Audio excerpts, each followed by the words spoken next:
سأل سائل بعذاب واقع، نبی صلی اللہ علیہ وسلم کے پاس ایک کافر اور مشرک آیا.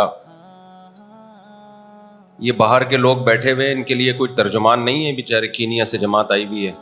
یہ کہہ رہے تھے کوئی ہمیں ٹرانسلیٹر دے دیں، شوق سے سن رہے ہیں یہ، لیکن ان کے پلے کچھ بھی نہیں پڑ رہا. اور آپ یہ دیکھو پشاور اور کینیا کی جماعت کو اکٹھا کیا ہوا ہے، دونوں کے کلر میں کتنا فرق ہے بھائی. ایک طرف پشاور ہے بالکل، یہ دیکھو پشاور کے ہیں بالکل وائٹ، دوسری طرف کینیا کے لوگ ہیں.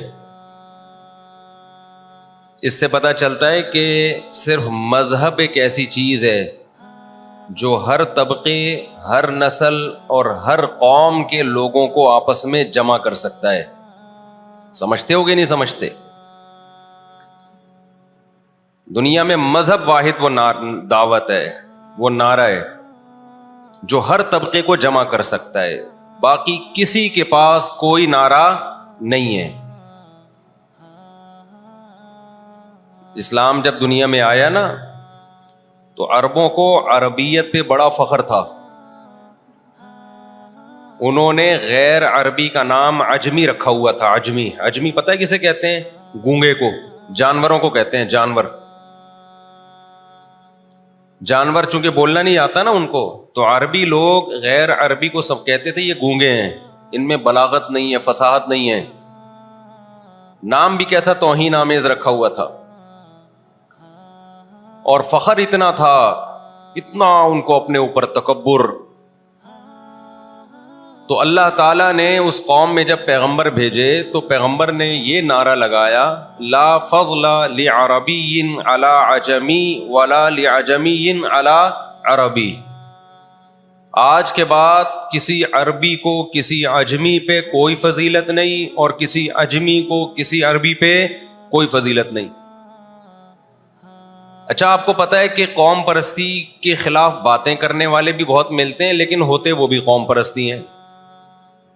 یہ اچھا ہو گیا آج یہ ٹاپک آ گیا، کیونکہ نا ابھی یوٹیوب پہ، فیس بک پہ اور انسٹاگرام پہ اور ٹک ٹاک پہ قوم پرستی بہت پھیلائی جا رہی ہے. کوئی آ جائے گا کہ ہم پنجابی ہیں، ہم پنجابی، کوئی آئے گا ہم پٹھان ہیں، کوئی آئے گا ہم سندھی ہیں. قوم پرستی کا جو نعرہ ہے نا اس میں اٹریکشن بہت ہے. کچھ گدھے فوراً آپ کے ساتھ اکٹھے ہو جائیں گے، ہم مہاجر ہیں، ہم پنجابی ہیں. تو کچھ گدھے ہر دور میں ہوتے ہیں. جیسے ہی یہ نعرہ لگتا ہے کہ ہم پٹھان ہیں، ہم پنجابی ہیں، ہم مہاجر ہیں، تو کچھ گدھے فوراً آپ کے ساتھ اس نعرے کو دیکھ کر مل جاتے ہیں، چاہے اس کے پیچھے اس قوم کا کہ فائدے والی تحریک ہو بھی کہ نہیں ہو. نعرہ لگا دو بس کافی ہے. عین ممکن ہے جو یہ نعرہ لگا رہا ہو کہ ہم پنجابی ہیں، وہ پنجابیوں کا بیڑا غرق کرنے کے لیے یہ نعرہ لگا رہا ہو. عین ممکن ہے جو یہ نعرہ لگا رہا ہو کہ ہم پٹھان ہیں، اس کا مقصد پٹھانوں کا بیڑا غرق کرنا ہو. عین ممکن ہے جو یہ نعرہ لگا رہا ہو کہ ہم مہاجر ہیں، آ جاؤ، عین ممکن ہے مہاجروں کا بیڑا غرق ہونے والا ہو. اور اب تک تو یہی ہوتا رہا ہے نا. لیکن میں آپ کو بتا دوں شیطان اتنا ہوشیار ہے نا، جب بھی دوبارہ بھی یہ نعرہ لگا نا ہم پٹھان ہیں، ہم مہاجر ہیں، ہم پنجابی ہیں، ہم سرائکی ہیں، سارے لوگ اکٹھے. قوم پرستی نعرہ ایسا ہے.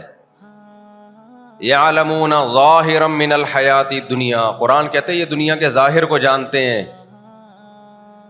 یہ کسی بھی چیز کی گہرائی، جو خواہش نفسانی کا غلام ہوتا ہے نا، جو آدمی نفس پرست ہوتا ہے، وہ ہر چیز کو اوپر سے لیتا ہے.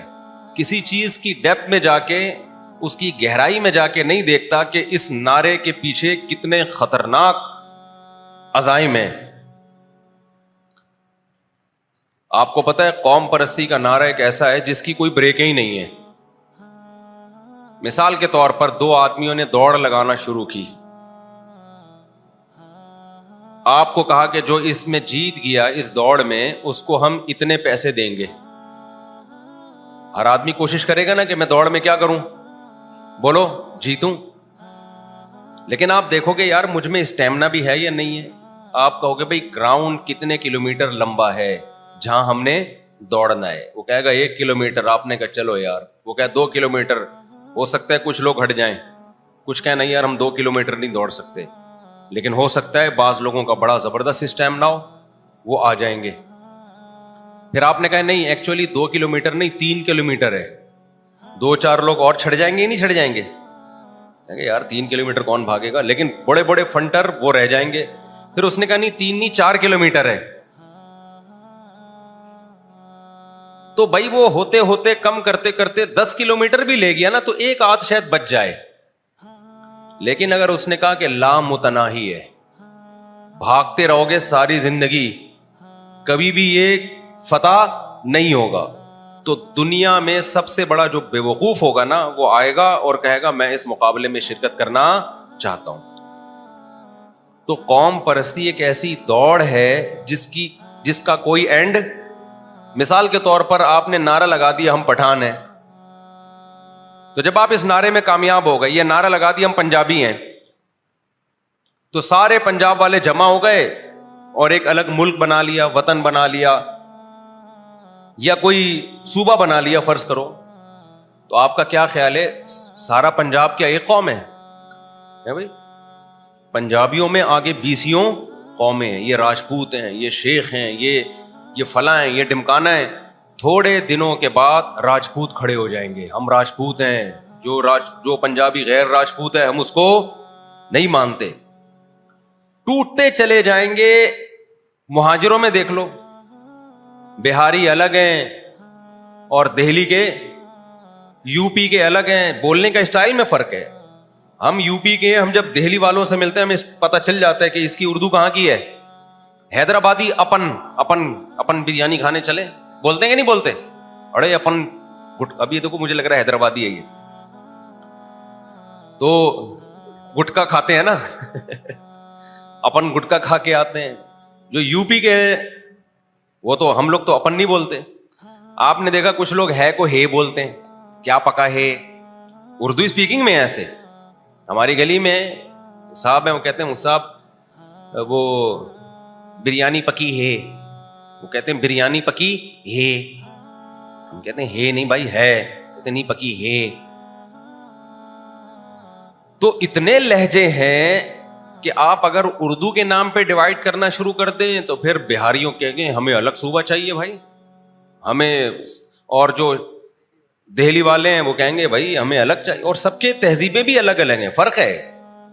دہلی والے اور ٹائپ کے ہوتے ہیں, یو پی والے اور ٹائپ کے ہوتے ہیں, اور بہاری اور ٹائپ کے ہوتے ہیں. تو قوم پشتو پٹھانوں میں تو اتنی قومیں ہیں, کوئٹہ کی پشتو الگ ہے, پشاور کی پشتو الگ ہے, باجوڑ کی الگ ہے, وزیرستان کی الگ ہے. تو اگر پشتو کے نام پہ توڑنا شروع کیا تو پٹھان تو بڑی قوم ہے, اس میں پھر 20 قومیں نکلنا, وہ وہاں کھڑے ہو جائیں گے, وہ کہیں گے ہم کوئٹہ والوں کو نہیں مانتے. میں نے کوئٹہ میں رہا ہوں نا, تو وہاں کی پشتو تھوڑی بہت سیکھی ہے. اب میں جب پشاور میں جا کے میں نے وہ بولا تو ان کی سمجھ میں ہی نہیں آ رہی. میں نے کہا دغت مغت ہونے دی کڑے, انہوں نے کہا دغت کیا ہوتا ہے بھائی, انڈی والا ان کھا دے, انہوں نے کہا انڈی والا ان کیا ہوتا ہے, اور لگیت دے, انہوں نے کہا اور لگیت کیا ہوتا ہے.